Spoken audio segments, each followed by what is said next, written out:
ప్రియ శ్రోతలు, మీ బైబిళ్లు తెరవండి. ఈరోజు మన పాఠం యూదా పత్రిక 13 నుండి 15 వచనం వరకు. జాగ్రత్తగా వినండి. తమ అవమానమనే నురుగు వెళ్లగక్కేవారై సముద్రము యొక్క ప్రచండమైన అలలుగాను మార్గము తప్పి తిరిగే చుక్కలుగాను ఉన్నారు. వారి కొరకు గాఢాంధకారము నిరంతరము భద్రము చేయబడి ఉన్నది. ఆదాము మొదలుకొని 7వ వాడైన హనోకు కూడా వీరిని గూర్చి ప్రవచించి ఇలా అన్నాడు: ఇదిగో, అందరికీ తీర్పు తీర్చడానికి వారిలో భక్తిహీనులందరూ భక్తిహీనముగా చేసిన వారి భక్తిహీన క్రియలన్నిటిని గూర్చి, భక్తిహీనులైన పాపులు తనకు విరోధముగా చెప్పిన కఠినమైన మాటలన్నిటిని గూర్చి వారిని శిక్షించడానికి ప్రభువు తన వేవేల పరిశుద్ధుల పరివారముతో వచ్చాడు. శ్రోతలు వింటున్నారా? పాత నిబంధనలో దొంగ ప్రవక్తలున్నట్లే కొత్త నిబంధన కాలంలో దొంగ బోధకులు సంఘాలలోకి జొరబడి వస్తున్నారు. వారు ప్రక్క తలుపు నెట్టుకొని లోపలికి వచ్చారు. సంఘాలను పెడతోవ పట్టిస్తారు, జాగ్రత్త అంటూ యూదా క్రైస్తవ విశ్వాసులను హెచ్చరిస్తున్నాడు. యేసు ప్రభువు ఎఫెసు సంఘానికి ఉత్తరం రాస్తూ అన్నాడు, ప్రకటన 2వ అధ్యాయం 2-3 వచనాలు: నీ క్రియలను, నీ కష్టమును, నీ సహనమును నేనెరుగుదును. నీవు దుష్టులను సహించలేవని, అపోస్తలులు కాకుండానే తాము అపోస్తలులమని చెప్పుకునే వారిని పరీక్షించి వారు అబద్ధికులని నీవు కనుగొన్నావని, నీవు సహనము కలిగి నా నామము నిమిత్తము భారము భరించి అలయలేదని నేనెరుగుదును. ఎఫెసు సంఘం దొంగ అపోస్తలులను కనిపెడుతోంది, పసిగడుతోంది.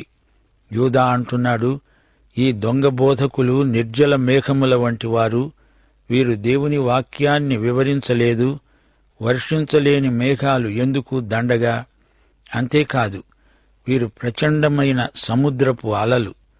ప్రసంగ వేదికల నుండి వీరు సముద్ర ఘోషలాగా శబ్దం చేస్తారు, నానా ఆర్భాటము చేస్తారు. మార్గము తప్పి తిరిగే చుక్కలు, నక్షత్రాలు. వారికి ఒక లక్ష్యము లేదు, గమ్యము లేదు. ఎటో తిరుగుతూ ఉంటారు. వారి కోసం నిత్య గాఢాంధకారం సిద్ధంగా ఉంది.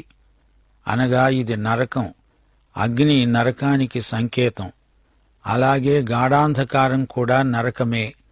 అగ్ని కంటే, చీకటి కంటే మహాఘోరమైనది నరకం.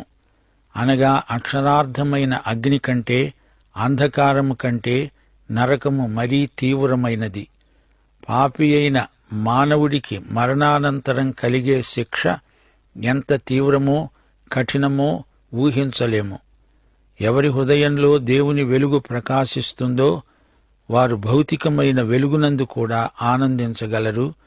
అయితే హృదయంలో చీకటి దట్టమై ఉంటే ఆ వ్యక్తి తలంపులు చీకటి, ఆలోచనలు చీకటి, అంతా చీకటి. భౌతికమైన వెలుగు ఎంత ఉన్నా ఆ వ్యక్తి అంతరంగం భయంకరమైన నరక కూపం. నరకంలోకి పడిపోయే ప్రతి ఒక్కడూ నరకాగ్ని మరింత భయానకం చేస్తాడు. నరకము యొక్క ప్రళయ వాతావరణాన్ని అక్కడికి వెళ్లే ప్రతి ఒక్కడూ ఎక్కువ చేస్తూనే ఉంటాడు. నరకం అందులో ఉండే ప్రజలను బట్టే కదా నరకమైంది. నరకం గాఢాంధకారమయం. యూదా ఈ సందర్భంలో హనోకును పేర్కొంటున్నాడు. ఆదాము మొదలుకొని హనోకు 7వ వాడు, దేవునితో నడిచిన ప్రవక్త. హనోకును గురించిన ఈ సంగతి యూదాకు ప్రత్యేకంగా బయలుపరచబడింది. హనోకు దేవునితో నడిచాడు గనుక అతడు లేడు అనే మాట మనకు ఆదికాండం నుండి తెలుసు. ఆ హనోకును గురించి ఈ ప్రత్యేకమైన సమాచారం యూదాకే తెలుసు. దేవుడు తన ఆత్మ ద్వారా బయలుపరిచాడు. హనోకు ప్రవచించాడు. ప్రభువు 2వ రాకడను గురించి హనోకు ప్రవచించాడు. ప్రభువు వేల కొలది పరివారముతో తిరిగి వస్తాడు. ఆయన తీర్పరిగా వస్తాడు. ఆయన నీతిగల న్యాయాధిపతి. ఆయన తీర్పునకు అందరూ, సమస్త జాతులు తలవొగ్గవలసిందే. ప్రజలు భక్తిహీనత కలిగినప్పుడు వారి భక్తిహీనతపైకి దేవుని తీర్పు రాబోతోంది. భక్తిహీనులు, వారి మాటలు, వారి చేతలు దేవుని తీర్పు కిందికి వస్తాయి అంటూ హనోకు ప్రవచించాడని యూదా రాస్తున్నాడు. ఈ హనోకు ప్రవచనం పాత నిబంధనలో ఎక్కడా రాయబడి ఉండలేదు. ఆదికాండం 5వ అధ్యాయంలో హనోకును గురించి బహు క్లుప్తంగా చెప్పబడింది గాని హనోకు ప్రవక్త అని చెప్పబడలేదు. హనోకు అనే పేరు అసాధారణమైనది. ఈ పేరు మరెవరికీ లేదు. జలప్రళయానికి ముందు దేవునితో నడిచిన హనోకు, దేవుడు అతణ్ణి కొనిపోయాడు గనక అతడు లేడు. ఆదికాండం 5వ అధ్యాయం 21వ వచనం నుండి హనోకు 65 ఏండ్లు బ్రతికి మెతూషెలను కన్నాడు. హనోకు మెతూషెలను కన్న తరువాత 300 ఏండ్లు దేవునితో నడుస్తూ కుమారులను కుమార్తెలను కన్నాడు. హనోకు దినములన్నీ 365 ఏండ్లు. హనోకు దేవునితో నడిచిన తరువాత అతణ్ణి తీసుకొని పోయాడు గనక అతడు లేడు. ఇది హనోకును గురించి రాయబడిన సంగ్రహ చరిత్ర. అయితే అపోక్రిఫాలో హనోకు గ్రంథమని ప్రత్యేకంగా ఉంది. 2వ శతాబ్దం వరకు సంఘ పితరులకు ఈ హనోకు గ్రంథం పరిచితమే. ప్రాచీన ప్రతులలో ఈ గ్రంథంలోని కొన్ని భాగాలు దొరికాయి. ఈ హనోకు గ్రంథంలో కొన్ని విశేష ప్రత్యక్షతలు పేర్కొనబడ్డాయి. హనోకుకు నోవహుకు దేవుడు కొన్ని విశేష ప్రత్యక్షతలిచ్చినట్లు రాయబడి ఉంది. దేవుని ప్రతీకార చర్యలను వివరించే గ్రంథమిది. బరితెగి పాపం చేసేవారి మీదికి దేవుని ఉగ్రత దిగివస్తుంది. భక్తిహీనులకు పాపులకు చిట్ట చివరికి భయంకరమైన ప్రతిదండన విధించబడుతుంది. దేవుడు సార్వభౌముడు. సమస్తము ఆయన తీర్పు కిందనే ఉంది. ఈ సంగతి ఈ ప్రాచీన గ్రంథము తెలియచేస్తోంది. కడవరి దినాలలో దొంగ బోధకులు వస్తారు అని హనోకు ప్రవచించాడు గాని ఈ హనోకు గ్రంథాన్ని దేవుడు బైబిలులోకి రానివ్వలేదు. అయితే హనోకు చెప్పిన ఈ ఒక్క ప్రవచనం మాత్రం యూదా తన పత్రికలో ఉదహరించాడు. హనోకు దేవునితో నడుస్తూ ఉండగా ఎత్తబడ్డాడు. మరణాన్ని రుచి చూడకుండా హనోకు పైకి ఎత్తబడ్డాడు. భవిష్యత్తులో దేవుని సంఘము కూడా అలాగే ఎత్తబడుతుంది. అనగా యథార్థ విశ్వాసులు మాత్రమే, దేవునితో నడిచిన వారు మాత్రమే ఎత్తబడతారు. ప్రభువు వచ్చేలోగా అనేకులు చనిపోవలసి వస్తుంది. ప్రభువు వచ్చినప్పుడు మృతులు లేపబడతారు. అప్పటి వరకు బ్రతికి ఉన్నవారు రూపాంతరీకరించబడతారు. వారికి మహిమ శరీరాలు వస్తాయి. అప్పుడు అందరూ ఏకంగా ఎత్తబడతారు. అందరూ ఒకేసారి మధ్యాకాశానికి ఎత్తబడతారు. పాత నిబంధనలో ఈ వివరాలు రాయబడి ఉండలేదు. అయితే హనోకు ఎత్తబడే సంఘానికి ముందు గుర్తు.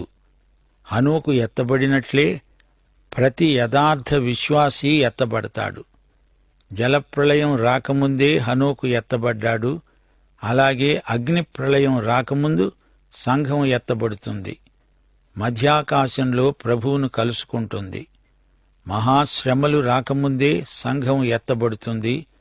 మహాశ్రమల తదనంతరం ప్రభువు ఈ భూమి మీదికి దిగివస్తాడు. సంఘం ఎత్తబడినప్పుడు ప్రభువు దిగిరాడు, సంఘమే ఎత్తబడుతుంది. సంఘం ఎత్తబడడం మొదట జరుగుతుంది. ఆ తరువాత ప్రభువు రావటం జరుగుతుంది. ఎత్తబడిన సంఘంలో వారందరూ పోగా ఇక్కడ మిగిలిన వారు యథార్థ విశ్వాసులు కారు. వీరు విశ్వాస భ్రష్టులు. వీరు మహాశ్రమలకు గురి అవుతారు. శ్రమల కాలం తీరిన తరువాత ప్రభువు ఈ లోకానికి వస్తాడు, వచ్చి తీర్పు తీరుస్తాడు. ఇదే హనోకు ప్రవచనం. భక్తిహీనులందరూ భక్తిహీనముగా చేసిన వారి భక్తిహీన క్రియలన్నిటిని గురించి తీర్పు తీర్చడానికి ప్రభువు వేవేల పరిశుద్ధుల పరివారముతో వస్తాడు. ప్రభువు వచ్చినప్పుడు ఆయనతో కూడా అసంఖ్యాకులైన పరిశుద్ధులు వస్తారు. అనగా ప్రభువు వచ్చినప్పుడు ఆయనతో కూడా సంఘం తిరిగి వస్తుంది. యేసుతో కలిసి పరిపాలిస్తుంది సంఘం. సంఘం ఎత్తబడి యేసు వచ్చినప్పుడు ఆయనతో కూడా వస్తుంది. ఇది లేఖన సత్యం. అందరికీ తీర్పు తీర్చడానికి ఆయన వస్తాడు. ప్రభువు ఈ భూమి మీదికి తిరిగి వచ్చినప్పుడు ప్రభువు తీర్పరి. ఆయన మహాన్యాయాధిపతి. ఆలివ్ కొండ ప్రసంగంలో యేసు ఇదే సత్యాన్ని ఖండితంగా ప్రబోధించాడు. దేవుణ్ణి లక్ష్యపెట్టని వారికి వారి నేరమును గురించి ఒప్పుదల కలిగిస్తాడు. వారు భక్తిహీనులు, ఎందుకనగా వారిలో దేవునికి స్థానం లేదు. భక్తిహీనులు అనగా నిర్దేవులు. భక్తిహీనులు భక్తిహీనముగా జరిగించిన భక్తిహీన కార్యములు. భక్తిహీనుల పనులలో వారి భక్తిహీనత స్పష్టంగా కనపడుతుంది. వారి క్రియలు దేవునికి వ్యతిరేకంగా జరిగే క్రియలు. దేవుని ప్రతీకారం, ప్రతిదండన వారి మీదికి, వారి క్రియల మీదికి వస్తాయి. ఎవరూ తప్పించుకోలేరు. వారి క్రియలకే కాదు, వారి మాటలకు కూడా తీర్పు. దేవునికి వ్యతిరేకంగా వారెన్నో దుర్భాషలు పలికారు. పలికిన ప్రతి మాటకు దేవుని శిక్ష ఉన్నది. జాగ్రత్త. సోదరీ సోదరులారా, వింటున్నారా? హనోకు ప్రవచనం తీర్పును గురించి. దేవుని సంఘమునకు కూడా ఆయనే తీర్పరి. సంఘము ఎత్తబడిన తరువాత విడువబడిన సంఘ విభాగము భ్రష్టమైనది. దేవుని తీర్పు ఈ భక్తిహీనులపైకి వస్తుంది. భక్తులు ఎత్తబడతారు, భక్తిహీనులు దిగబడిపోతారు. వారికి తీర్పు తీర్చడానికి ఆయన పరిశుద్ధులతో తిరిగి వస్తాడు. సోదరీ సోదరులారా, ఈ పత్రికా రచయిత యూదా. పేతురు, యూదా ఈ ఇద్దరి తలంపులు ఒకేలాగున్నాయి. దేవుడు వీరిద్దరినీ పత్రికా రచనలో ఒకే విధంగా వాడుకున్నాడు. దేవుని సంఘానికి ఈ పత్రిక ఎంతో ఉజ్జీవకారకము, ప్రేరకము కాగలదు. యేసుక్రీస్తు యొక్క ప్రభుత్వాన్ని, సార్వభౌమత్వాన్ని మనమంతా గుర్తించాలి. కపటబోధకులు యేసు ప్రభుత్వాన్ని నిరాకరిస్తారు. తామే తమ గొప్పతనాన్ని గురించి ప్రగల్భాలు ఎక్కువగా పలుకుతారు. యూదా తన పత్రికలో చరిత్రలో నుండి ఎన్నో పాఠాలు మనకు నేర్పాడు. ఈ పత్రిక రచనోద్దేశ్యం ఇదే. పరిశుద్ధులకు అనగా విశ్వాసులకు ఒక్కసారే అప్పగించబడిన బోధ నిమిత్తం, విశ్వాసము నిమిత్తం మనం మంచి పోరాటం పోరాడాలి, జయించాలి. భక్తిహీనులు కొందరు సంఘములోకి జొరబడ్డారు. వీరు దేవుని కృపను నిరర్ధకం చేస్తున్నారు. పాపము విస్తరిస్తే కృప అపరిమితంగా విస్తరిస్తుంది. అందుకని వీరు పాపమందే నిలిచి ఉండడం నేర్చుకున్నారు. ఇతరులకు నేర్పుతున్నారు. యేసుక్రీస్తునే తిరస్కరిస్తున్నారు. వీరి తీర్పు ముందుగానే నిర్ణయించబడింది. తీర్పు కోసం వీరు పూర్వమందే సూచించబడి ఉన్నారు. యూదా చెప్పిన చారిత్రక సంఘటనలు మనకు కొత్తవేమీ కావు. కాని చరిత్రను జ్ఞాపకం చేసుకోవడం మంచిది. యూదా మనకు గత చరిత్రను జ్ఞాపకం చేస్తున్నాడు. ఈజిప్టు నుండి ప్రభువు ఇశ్రాయేలీయులను విడుదల చేసి తెచ్చాడు. అయినా వారు ప్రభువునందు నమ్మకం కుదరక ఆయన మాటను ఖాతరు చేయలేదు. అందుకే ఆ తరం వారందరూ నశించారు. వారి శవాలు అరణ్యంలో రాలిపోయాయి. దేవదూతలను సైతం వారు పాపం చేసినప్పుడు దేవుడు వారిని శిక్షించకుండా విడువలేదు. దేవుడు తమకిచ్చిన ప్రధానత్వాన్ని నిలుపుకోలేకపోయారు. అందుచేత వారికి స్థానభ్రష్టత్వం ప్రాప్తించింది. వారిని దేవుడు నిత్యపాశములతో బంధించాడు. కటిక చీకటిలో వారు నిర్బంధంలో ఉన్నారు. మహాదినమున ఈ దేవదూతలకు తీర్పు ఉంది. దేవదూతలైనా వారు తీర్పును తప్పించుకోజాలరు. సొదొమ గొమొర్రాలు జంట నగరాలు. ఈ పట్టణాలకు చుట్టుప్రక్కల అనేక నగరములున్నాయి. పడిపోయి చెడిపోయిన దేవదూతల్లాగే సొదొమ గొమొర్రా ప్రజలు విచ్చలవిడిగా పాపాలు చేశారు, వ్యభిచారం చేయసాగారు. సొదొమ గొమొర్రా పట్టణాలు నాశనమైపోయాయి. ద్వితీయోపదేశకాండం 29వ అధ్యాయం 23వ వచనం, హోషియా గ్రంథం 11వ అధ్యాయం 8వ వచనంలో చుట్టుప్రక్కల పట్టణాలు పేర్కొనబడ్డాయి. అద్మా, సెబోయిము అనే నగరాలు ధ్వంసమైపోయాయి. గంధకము చేత, ఉప్పు చేత చెడిపోయి అందులో ఏదీ పుట్టక ఏ మొక్క మొలవకుండా పాడుబెట్టబడ్డాయి. యెహోవా కోపోద్రేకము చేత అవి నశించాయి. మృత సముద్ర తీర ప్రదేశాలన్నీ శిథిలాలుగా మిగిలిపోయాయి. ఈ ప్రదేశాలు యెరూషలేము నుండి 1 రోజు ప్రయాణం. ఈ పాడుబడ్డ బీడు ప్రాంతం అక్కడి ప్రజలకు గత చరిత్రను జ్ఞాపకం చేస్తుంది. దేవుని మాట వినక ఆయన ఆజ్ఞలను మీరిన వారి గతి ఇంతే. ఇది మరువరాని చరిత్ర పాఠం.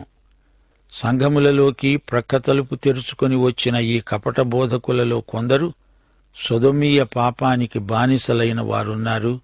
పాపం చేస్తూ దేవుని కృప అంటారు. వారి పాపానికి దేవుని కృప ముసుగు అనుకుంటున్నారు. వారి అసహ్యకరమైన పాపాలను కృప అనే దుప్పటితో కప్పుకోవాలని చూస్తున్నారు. పాపము, తీర్పు ఈ రెండూ జంట పదాలు. నేరము, శిక్ష, పాపము, తీర్పు ఇది దేవుని నిర్ణయం. ఇది మారదు. పాపమనేది దేవునికి బొత్తిగా గిట్టదు. పాపి వెంటనే పశ్చాత్తప్తుడవ్వాలి, లేకపోతే శిక్ష తప్పదు. ద్వితీయోపదేశకాండం 13వ అధ్యాయం 1-5 వరకు. ప్రవక్తలు, కలలు గనేవారు సూచక క్రియలు, మహత్కార్యాలు చేస్తారు. ఇతర దేవతలను పూజించడానికి అమాయకులను ప్రేరేపిస్తారు. సూచక క్రియలు, మహత్కార్యాలు వారు చెప్పినట్లే జరగవచ్చు. అంత మాత్రాన వారి మాటలు మీరు నమ్మకండి. మీ దేవుడైన యెహోవాను మీ పూర్ణ హృదయముతో, మీ పూర్ణాత్మతో మీరు ప్రేమిస్తున్నారో లేదో తెలుసుకోవడానికి ఆయన మిమ్ములను ఈ విధంగా పరీక్షిస్తున్నాడు. మీ దేవుడైన యెహోవాకే మీరు భయపడాలి. ఆయన ఆజ్ఞలను అనుసరించి, ఆయన మాట విని, ఆయనను సేవించి, ఆయనను హత్తుకొని ఉండాలి. ఈ ప్రవక్తలు, ఈ కలలు కనేవారు దేవుని మార్గము నుండి మిమ్ములను తొలగిస్తారు. మిమ్ములను ఈజిప్టు దాస్యము నుండి విడిపించిన యెహోవా మీద తిరుగుబాటు చేయడానికి వీరు ప్రేరేపిస్తారు. వీరికి మరణశిక్షే తగింది. యూదా ఈ కలలు కనేవారిని గురించే అప్రమత్తంగా ఉండాలని సంఘాన్ని హెచ్చరిస్తున్నాడు, మేల్కొల్పుతున్నాడు. వీరు దేవదూతలను లెక్క చేయని ఆధునిక సద్దూకయ్యులు. యూదా తన పత్రికలో అపోక్రిఫా గ్రంథం నుండి 2 సందర్భాలను ఉదహరించడం విశేషం. మోషే మరణమును గురించి ద్వితీయోపదేశకాండం 34వ అధ్యాయం 1-6 వరకు వివరాలు చెప్పబడ్డాయి. అది పిస్గా కొండ, నెబో శిఖరం. అక్కడి నుండి దేవుడు మోషేకు వాగ్దత్త భూమినంతా చూపిస్తూ అన్నాడు, అదిగో ఆ దేశమంతా కన్నులారా చూడు, గాని నీవు అందులోకి వెళ్ళవు.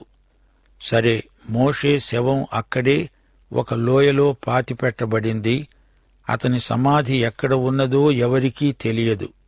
శ్రోతలు, ఈ సంఘటనను అపోక్రిఫా గ్రంథం పొడిగించింది. మోషే శరీరాన్ని పాతిపెట్టడానికి మిఖాయేలు అనే ప్రధాన దూత వచ్చాడట. ఆ శరీరం నాకు కావాలంటే నాకు కావాలని మిఖాయేలు, అపవాది వివాదం పెట్టుకున్నారు.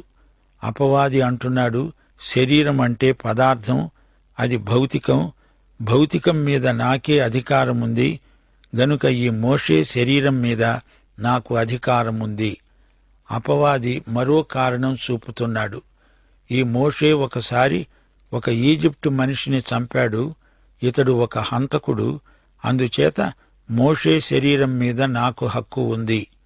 అయితే దేవుడు స్వయంగా మిఖాయేలును పంపి మోషే శవాన్ని సమాధి చెయ్యాలన్నాడు. మిఖాయేలు దేవుడు కాడు గదా. ఇక్కడ దేవుని అధికారానికి, సైతాను అధికారానికి మధ్య యుద్ధం. అందుకని మిఖాయేలు తాను స్వయంగా ఏమీ అనలేదు. దేవుడే నిన్ను గద్దించునుగాక అని మటుకు అన్నాడు. దేవుని దూతలలో, అనగా మంచి దూతలలో అగ్రగణ్యుడు మిఖాయేలు. అతడు ప్రధాన దూత. అయితే పడిపోయిన, చెడిపోయిన దూతలందరిలో అగ్రగణ్యుడు అపవాది, సైతాను. మిఖాయేలు సైతానును ఏమీ అనలేకపోయాడు, అనడానికి సాహసించలేకపోయాడు. ప్రభువు నిన్ను గద్దించునుగాక అన్నాడు. చూచారా శ్రోతలు, దేవదూతలను, విశేషించి చెడిపోయిన దూతలను మనమేమీ అనకూడదు. వారిని గురించి మన ప్రభువుకు మనం ఫిర్యాదు చేయగలం. సంఘాల్లోకి జొరబడిన ఈ కపట బోధకులు తమకు తెలియని వారిని గురించి దురుసుగా మాట్లాడుతారు. అది వారి విపరీత బుద్ధి. మరో మాట, యూదా అపోక్రిఫాలోని హనోకు గ్రంథం నుండి హనోకు ప్రవచనాన్ని ఇక్కడ ఉటంకిస్తున్నాడు. హనోకు గ్రంథం పూర్తిగా మనకిప్పుడు దొరకదు. అయినా యూదా సేవ చేసిన రోజుల్లో హనోకు గ్రంథం భక్తులందరికీ, విశ్వాసులందరికీ చిరపరిచితమైన గ్రంథం. అందుకే అందులో నుంచి ఒకే ఒక్క వచనాన్ని యూదా ఎత్తి చూపుతున్నాడు. ఇదిగో, అందరికీ తీర్పు తీర్చడానికి వారిలో భక్తిహీనులందరూ భక్తిహీనముగా చేసిన వారి భక్తిహీన క్రియలన్నిటినీ గూర్చి, భక్తిహీనులైన పాపులు తనకు విరోధముగా చెప్పిన కఠినమైన మాటలన్నిటినీ గూర్చి ఒప్పించడానికి ప్రభువు తన వేవేల పరిశుద్ధుల పరివారముతో వస్తాడు. పాఠం సమాప్తం. ప్రభు అయిన యేసుక్రీస్తు వారి దివ్యకృప, తండ్రి అయిన దేవుని పరమ ప్రేమ, పరిశుద్ధాత్మ యొక్క అన్యోన్య సహవాసము, సమాధానము మనకందరికీ సదాకాలము తోడై ఉండునుగాక. ఆమేన్.